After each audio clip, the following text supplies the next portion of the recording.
un propos, Michael Darmon, vous qui êtes l'éditorialiste d'Europe 1, très politique, hein, rebâtir une cathédrale, mais peut-être aussi rebâtir un quinquennat.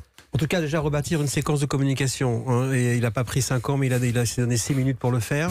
Parce que, en fait, ce soir, c'est un propos de colmatage. Hein.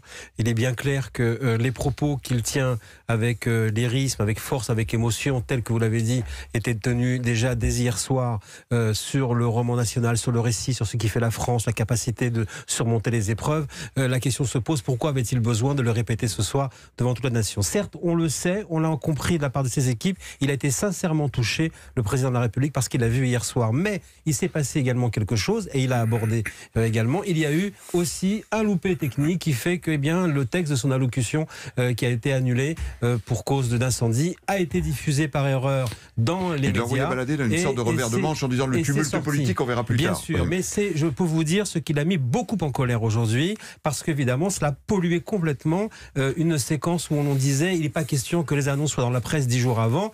Il y a eu un effet de blast qui a été cherché. Résultat, il y a eu du blabla toute l'après-midi et ça, il n'était pas question. Donc on a un président de la République qui vient tout simplement faire un exercice assez magistral de communication politique, qui lance sur la place publique les fameux 5 ans pour rebâtir la cathédrale. On va en parler maintenant pendant des jours. Et résultat des courses, on va beaucoup moins parler, pense-t-il, des annonces qui devaient être faites. D'ailleurs, il le dit. Qui va peut-être d'ailleurs devoir revoir tant sur le fond que sur la forme. Exactement. Il le dit, c'est pas le temps de le faire. Ne tombons pas dans ce piège de la rapidité. Ne commentons pas ce qui devait être annoncé. En clair, il leur demande d'arrêter. Et il demande tout simplement et à l'opinion et à la presse et peut-être donc aussi aux Français, arrêtez de parler de ce qui devait être annoncé, je reviendrai vers vous, il y aura le temps des épreuves et de la politique qui reprendra son tumulte, parce que c'est vrai que lorsqu'il décidera de reprendre donc le propos sur les gilets jaunes, il fermera à ce moment-là de lui-même la séquence de communication et d'émotion sur Notre-Dame. Il veut garder ce fameux timing qui est une sorte de mantra de son